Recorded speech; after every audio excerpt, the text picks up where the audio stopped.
আসসালামু আলাইকুম। নবম দশম শ্রেণী বায়োলজি চ্যাপ্টার 1 জীবন পাঠ।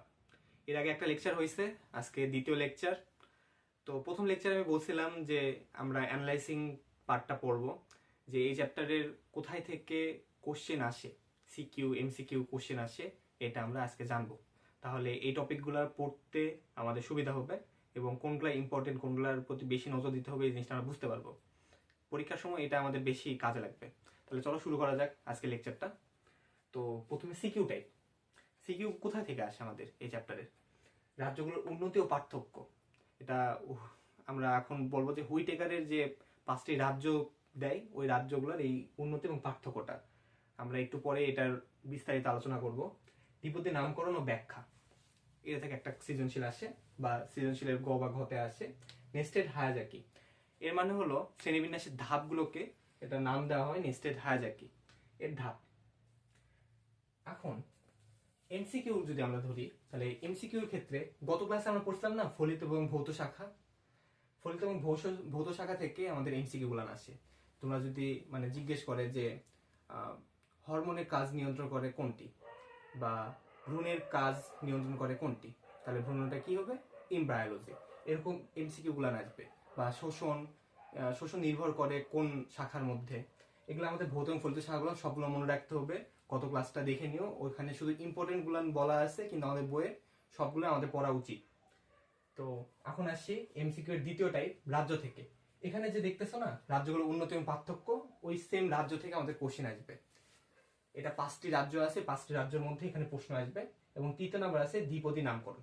দ্বিপদী নামকরণ যেমন শাপলার বৈজ্ঞানিক নাম কি, মানুষের বৈজ্ঞানিক নাম কি, হোমোসেপিয়েন্স, তারপরে দোয়েলের নাম কি, এগুলা সম্পর্কে কোশ্চেন আসবে। এখান থেকে একটা বা দুইটা এমসিকিউ আসে। তারপরে এখন যদি আমরা আসি শ্রেণীবিন্যাস। শ্রেণীবিন্যাস জিনিসটা কি? শ্রেণীবিন্যাস হলো কোনো জীবজগৎকে সাদৃশ্য বা বৈসাদৃশ্যের উপর ভিত্তি করে যখন আমরা রাজ্য, পর্ব, গোত্র, গণ, প্রজাতি এগুলাতে ভাগ করব, তখন এটাকে আমরা শ্রেণীবিন্যাস বলবো। এখন শ্রেণীবিন্যাসকে কেন করা হয়, শ্রেণীবিন্যাসটা প্রয়োজন কেন? শ্রেণীবিন্যাসের প্রয়োজনটা হলো, মনে করো যে আমাদের প্রায় 13 লক্ষ আমাদের প্রাণী আছে, উদ্ভিদ আছে 5 লক্ষেরও অধিক। তখন এতগুলান তো আমরা মনে রাখতে পারবো না, এতগুলো প্রজাতি মনে রাখা সম্ভব না। তো আমরা কি করি? শ্রেণীবিন্যাস করি। শ্রেণীবিন্যাস করলে অল্প সময়ে, অল্প পরিশ্রমে আমরা অনেকগুলান প্রাণীর বা উদ্ভিদের বৈশিষ্ট্য বা পরিচয়টা খুঁজে পাই। তো ক্যারোলাস লিনিয়াস সর্বপ্রথম শ্রেণীবিন্যাস সে ধারণাটা দেয়, তার একটি বইয়ের মাধ্যমে এই শ্রেণীবিন্যাস সম্পর্কে বিস্তারিত জানায়। তো ক্যারোলাস লিনিয়াস কিন্তু আমাদের শ্রেণীবিন্যাসের জনক, এই জিনিসটা আমার মনে রাখতে হবে। ক্যারোলাস লিনিয়াস 1707 সাল থেকে 1778 সাল পর্যন্ত বেঁচে ছিলেন। তো উনি জীবজগৎকে 2টি ভাগে ভাগ করছে, উদ্ভিদ এবং প্রাণী। এবং তার পরবর্তীতে হুইটেকার 1969 জীবজগৎকে 2টি ভাগে ভাগ করছে। একটি হলো প্রোক্যারিওটিক আর দ্বিতীয়টি হলো ইউক্যারিওটিক। প্রোক্যারিওটিক মানে হলো নিউক্লিয়াস সুগঠিত নয়, এবং ইউক্যারিওটিক মানে হলো নিউক্লিয়াস সুগঠিত। তো প্রোক্যারিওটিক মধ্যে একটি রাজ্য পড়ে, তা হলো মনেরা। এবং ইউক্যারিওটের মধ্যে 4টি রাজ্য পড়ে, প্রোটিস্টা, ফানজাই, প্ল্যান্টি আর অ্যানিমেলিয়া। এটা সম্পর্কে আমরা বিস্তারিত একটু পরে জানবো। তো তার কয়েক বছর বা বিগত সালগুলাতে আমরা স্মিথের একটা নিয়ম জানছি। স্মিথ প্রোটিস্টাকে এখানে যে প্রোটিস্টা দেখতেছি, এটা ফানজাই থাকে প্রোটিস্টার মধ্যে, ফানজাই না, শৈবাল থাকে। শৈবালকে 2টা ভাগে ভাগ করছে মনে করো, একটা হলো প্রোটোজোয়া আর একটা হলো ক্রোমিস্টা, যেটাকে আমরা প্রোটিস্টা নামে জানি, যেটা শৈবাল আমরা বলতেছি। প্রোটোজোয়া আর ক্রোমিস্টা, এটা কি সালোক সংশ্লেষণ ভিত্তি করে ভাগ করছে। ফানজাই সাধারণত মনে করো সালোক সংশ্লেষণ করতে পারে, কারণ এর মধ্যে প্লাস্টিক থাকে। কিন্তু দেখলো পরবর্তীতে বিজ্ঞানীরা যে প্রোটিস্টাতে কিছু কিছু যদি শৈবাল বলি, কিছু কিছু শৈবালের মধ্যে প্লাস্টিক আছে, আবার কিছু কিছু শৈবালের মধ্যে প্লাস্টিক নাই। তো যারা প্লাস্টিক নাই তারা পরজীবীর মতো আচরণ করে, আর যাদের ক্রোমিস্টা তার পরজীবীর মতো আচরণ করে তাদেরকে বলে প্রোটোজোয়া। আর ক্রোমিস্টাতে সালোক সংশ্লেষণ আছে, হয়, কি প্লাস্টিক আছে তার মধ্যে, প্লাস্টিক থাকার জন্য এটাকে ক্রোমিস্টাতে ভাগ করে রাখা হয়েছে। তো এটার মধ্যে আমরা জানতে পারলাম যে শ্রেণীবিন্যাসে একটা ভাগগুলা, এই ভাগের উপরে ভিত্তি করে পরবর্তীতে আমাদের পড়াগুলান আছে। তা আমরা 5টি রাজ্য সম্পর্কে আবার ভালো করে জানবো বিস্তারিত। তোমরা সিকিউ টাইপ এবং এমসিকিউ টাইপ গুলাতে দেখেছো যে রাজ্য থেকে কোশ্চেন আসে। তো রাজ্য বলতে আমরা হুইটেকারের 2টি সুপার কিংডমের 5টি রাজ্য আছে। 5টি রাজ্যের নাম হলো মনেরা, প্রোটিস্টা, ফানজাই, প্লান্টি, অ্যানিমেলিয়া। তো আমরা ধারাবাহিকতায় ভাবে এটা পড়বো। তো এখান থেকে আমাদের কিন্তু কোশ্চেন আসে, এই জিনিসটা আমাদের মাথায় রাখতে হবে। এটা বৈশিষ্ট্য এবং পার্থক্য একসাথে আমাদের এইটার মাধ্যমে পড়তে হবে। তাহলে চলো শুরু করা যাক। মনেরা রাজ্যের এক প্রাণীদের হলো এককোষী, ফিলামেন্টাস এবং কলোনিয়াল। তার আগে আমাদের জিনিসটা জানতে হবে কি, দেখো মনেরা রাজ্যের প্রাণীরা বা জীবরা হলো ব্যাকটেরিয়া। তখন ব্যাকটেরিয়া যদি হয় তাহলে ব্যাকটেরিয়া কি খুবই ক্ষুদ্র, আমাদের কিন্তু আমরা দেখতে পারি না।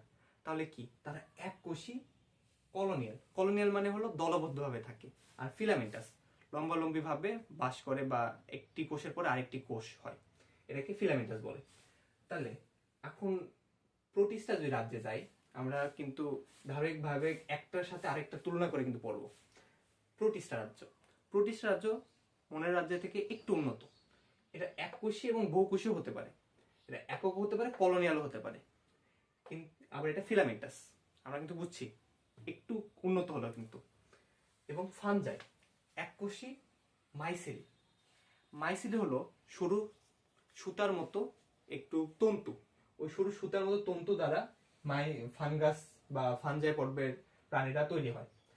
তো এককোষী এবং মাইসেলি। তো প্লান্টি বহুকোষী এবং উন্নত টিস্যুতন্ত্র, এটা কিন্তু আমাদের উদ্ভিদরা কিন্তু বহুকোষী এবং উন্নত টিস্যুতন্ত্র, এবং প্রাণী যা আমরা মানুষরা বোঝাই বহুকোষী এবং জটিল টিস্যুতন্ত্র দ্বারা তৈরি। তো জটিল টিস্যুতন্ত্র দ্বারা তৈরি হলো, আমরা এটা কিন্তু 1 নম্বর আমরা যদি বৈশিষ্ট্য দেখি, বৈশিষ্ট্য এবং এর মধ্যে পার্থক্য। একটি রাজ্য তার অপর রাজ্য থেকে উন্নত, যত যাচ্ছে উন্নত। অ্যানিমেলিয়া হলো উন্নত রাজ্য। যদি কখনো প্রশ্ন আসে যে সর্বোচ্চ উন্নত রাজ্য কোনটি, তাহলে আমাদের কিন্তু প্রশ্ন আসবে অ্যানিমেলিয়া। আর যদি প্রশ্ন আসে যে প্লান্টি এবং ফানজাইয়ের মধ্যে কে উন্নত, তাহলে আমাদের প্রশ্নের উত্তর আসবে হলো ফানজাই। কিন্তু আমরা যদি জিজ্ঞাই যে প্লান্টি এবং ফানজাইয়ের মধ্যে কে উন্নত, তাহলে প্লান্টি হবে। এই জিনিসটা আমাদের কিন্তু মনে রাখতে হবে। আমাদের পরীক্ষায় ইনডাইরেক্টলি জিনিসপত্র বোঝাবে, আমার ওগুলা থেকে বুঝে নিতে হবে যে কোন রাজ্যের কথা বলতেছে, ওই হিসাবে আমাদের উত্তর লিখতে হবে। তো মনের রাজ্য হলো প্রোক্যারিওটিক। আমরা প্রথমে দেখছিলাম যে সুপার কিংডম প্রোক্যারিওটিক মানে হলো কি নিউক্লিয়াস সুগঠিত নয়। তাহলে আমরা এখানে আগে জানাচ্ছি নিউক্লিয়াস সুগঠিত নয়, কিন্তু পরে কিগুলা কিন্তু দেখবা যে ইউক্যারিওটিক হওয়ার কারণে কিন্তু নিউক্লিয়াস সুগঠিত। কারণ সুগঠিত হলে নিউক্লিয়াস এখানে আমরা সুগঠিত লিখতে পারি।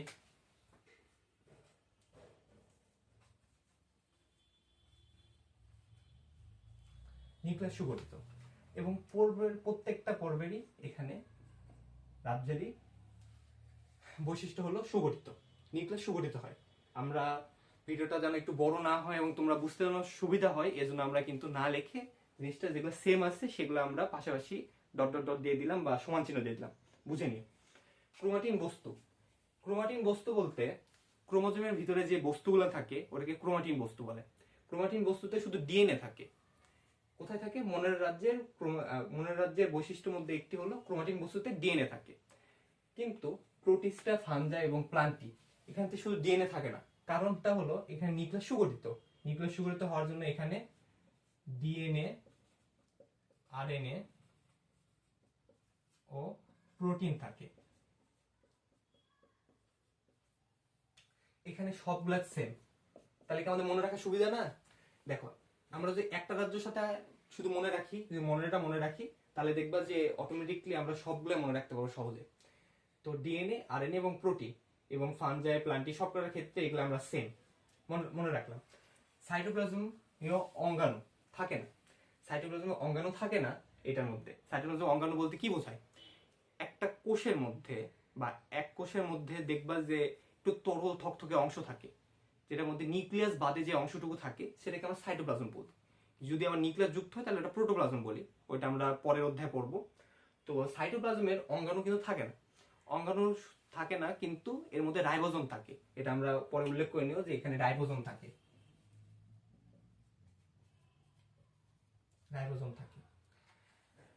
এর আমরা উদাহরণটা মনে রাখলাম। এটা কিন্তু দেখো নিউক্লিয়াস সুগঠিত নয়, এজন্য এটার মধ্যে শুধু কোনো সাইটোপ্লাজম অঙ্গাণু নেই, শুধু রাইবোজোম আছে।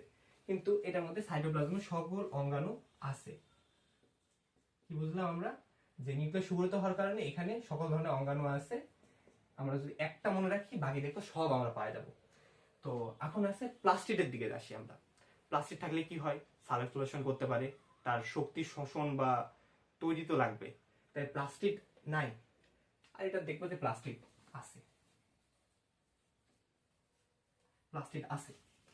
তারপরে ফানজাই, আবার প্লাস্টিড নাই। এগুলো আমাদের মনে রাখা কিন্তু দরকার। প্লাস্টিড নাই, প্লাস্টিড আছে, প্লাস্টিড নাই, প্লাস্টিড আছে, আবার প্লাস্টিড নাই। তোমরা যদি লক্ষ্য করো, দেখো মানুষের কিন্তু বা প্রাণীর কিন্তু প্লাস্টিড থাকে না, কিন্তু উদ্ভিদের প্লাস্টিড আছে। আবার দেখবা যে ছত্রাকের প্লাস্টিড নাই। আবার দেখবা তোমরা শৈবালের মধ্যে প্লাস্টিড আছে। শৈবাল কোনগুলো বুঝতে পারতেছো? সমুদ্রের পাড়ে বা নদীর পাড়ে দেখবা যে এগুলা সবুজ সবুজ এগুলা উদ্ভিদ আছে, সেগুলাই বলা চলে, ওগুলাকে শৈবাল বলে। তো শৈবাল শৈবাল গেল। এখন আমরা যদি প্লাস্টিক নাই, প্লাস্টিক যাদের নাই তাদের কি হয়, ভক্ষণ প্রক্রিয়া গ্রহণ করে, এটাকে ফ্যাগোসাইটোসিস বলে। ফ্যাগোসাইটোসিস প্রক্রিয়ায় তারা খাদ্য গ্রহণ করে থাকে। খাদ্য তো কোনো না কোনো ভাবে তো গ্রহণ করতে হবে, তাছাড়া তো তাদের জীবন বাঁচবে না। তো প্লাস্টিক না থাকায় তারা মানে ভক্ষণ করে, এটাকে বলে ফ্যাগোসাইটোসিস। কি? ফ্যাগোসাইটোসিস। প্লাস্টিক নাই, প্লাস্টিক আসতে, প্লাস্টিক থাকলে কি সালোক সংশ্লেষণ, কোনো কিচ্ছু না, প্লাস্টিক থাকলেই সালোক সংশ্লেষণ।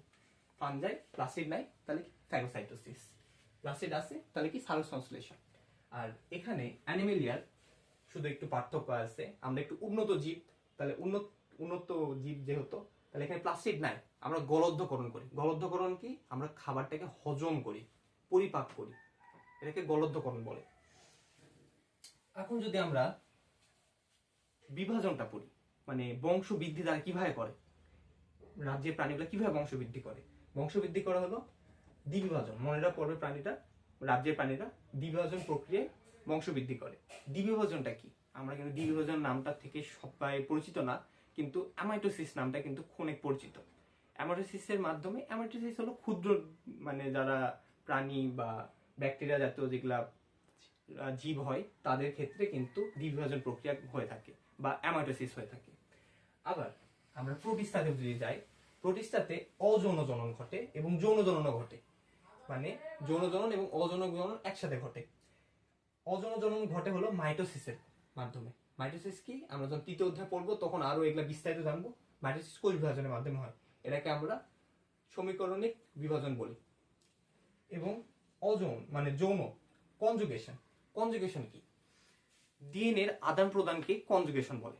আমাদের বইয়ে এই ব্যাপার নিয়ে আলোচনা করা নাই, কিন্তু আমাদের জানতে হবে কনজুগেশন জিনিসটা কি। কনজুগেশন হলো যখন এই মানে এই রাজ্যের প্রাণীগুলো বংশবৃদ্ধি কি করে, ডিএনএ দ্বারা ডিএনএ আদান প্রদান করে থাকে, এভাবে তারা তোমার বংশবৃদ্ধি করে থাকে। তারপরে আসি আমরা যদি ফানজাই অযৌন ঘটে এবং অযৌন ভাবে মনে কর তারা বংশবৃদ্ধি করে হ্যাপ্লয়েড স্পোরের মাধ্যমে। হ্যাপ্লয়েড স্পোর কি? এন সংখ্যক ক্রোমোজোম যখন মনে করো একটা স্পোর গঠন করে, তখন এটাকে আমরা হ্যাপ্লয়েড স্পোর বলি। এটা কিন্তু অনেক সময় এমসিকিউ আসে যে হ্যাপ্লয়েড স্পোর গঠন করে কোন রাজ্যের প্রাণী। মনে করো যে উদাহরণ দিয়ে দিবে ছত্রাক, এখন বলবে যে এখন তো আমরা যদি না জানি এইসব বিষয় যদি না জানি তাহলে কিন্তু আমরা উত্তর লিখতে পারবো না। তারপরে প্লান্টিতে যদি আসি, প্লান্টিতে যৌন জনন ঘটে এবং অযৌন জনন ঘটে। আমরা যদি বাস্তবিকভাবে বুঝতে চাই তাহলে দেখবো যে উদ্ভিদের অ্যানাইসোগামাস, দেখবা যে আমাদের পরবর্তীতে অধ্যায়ে দেখবা জবা ফুলের একটা আমাদের প্রজনন অধ্যায় দেওয়া আছে, প্রজনন অধ্যায় 11 চ্যাপ্টারে জবা ফুলের উদাহরণটা দেওয়া আছে। তো ওখানে কি যে দুইটা স্ত্রীলিঙ্গ এবং পুরুষ লিঙ্গ লাগে, তো এটা থেকে শুক্রাণু এবং ডিম্বাণু তৈরি হয়, ওইটারই প্রক্রিয়াকে অ্যানাইসোগামাস, যেটা উদ্ভিদের প্রক্রিয়া ওটা হলো অ্যানাইসোগামাস। আর অযৌন জনন কেমন? যেমন আলু ধরো, আমরা আলুর সময় দেখবা যে আলু থেকে একগুলা গাছ বা নতুন একটা শাখা প্রশাখা তৈরি হয়, এটা হলো অযৌন জনন, যেটা তারই প্রতিরূপ তৈরি করে, কিন্তু কোনো মনে করো যে গ্যামেটের প্রয়োজন পড়ে না। হ্যাপ্লয়েডের দ্বারা তারা নতুন আরেকটি উদ্ভিদ বা মানে আরেকটি উদ্ভিদে তৈরি হতে পারে বা ফলের তৈরি হতে পারে। তাহলে পরে যদি আমরা আসি অ্যানিমেলিয়া পর্বে দেখবা যে যৌন জনন ঘটে। এরা বংশবৃদ্ধি করে কি যৌন জননের মাধ্যমে। শুক্রাণু এবং ডিম্বাণু মানে মাধ্যমে তারা জাইগোট গঠন করে তারা বংশবৃদ্ধি করে, যেটাকে বলা হয় হ্যাপ্লয়েড গ্যামেট। এটা মনে রাখা দরকার আমাদের জন্য। আমাদের নিজের জন্ম হয়েছে এভাবে হ্যাপ্লয়েড গ্যামেটের মাধ্যমে। তো মনের রাজ্যে পানির দেখ আমরা পাবো হলো কি সর্বত্র, আমাদের আশেপাশে দেখবা যে সব জায়গায় ব্যাকটেরিয়া আছে। আমরা দেখতে পাচ্ছি আমাদের হাতের মধ্যে ব্যাকটেরিয়া আছে, আমাদের ঘামের মধ্যে ব্যাকটেরিয়া আছে, সব জায়গায় আছে। কিছু কিছু আমাদের দেহে অ্যান্টিবডি আছে যার মাধ্যমে আমরা এই ব্যাকটেরিয়াগুলোতে আক্রান্ত হই না। আবার আছে মনে করো প্রোটিস্টা, শৈবাল দেখবো পানিতেও আছে, আবার জলেও, মানে জলেও আছে এবং জলে বা পানিতে আছে শৈবাল। এবং ফানজাই এগুলো হলো পরজীবী টাইপ। এরা পরজীবী, মানে মানুষের উপর ডিপেন্ডেন্ট থাকে, মানুষ বা অন্য জীবের উপর ডিপেন্ডেন্ট থাকে, এগুলো ছত্রাক। আর প্লান্টিতে যদি আমরা আসি, প্লান্টিতে দেখবা উদ্ভিদ সূর্য আলোকের দ্বারা শক্তি গ্রহণ করে বা খাদ্য তৈরি করে। তারপরে এর আমরা অ্যানিমেল হলো প্রাণী তো আমরা জানি, আমরা নিজেই প্রাণী এক প্রকার। ধন্যবাদ সকলকে।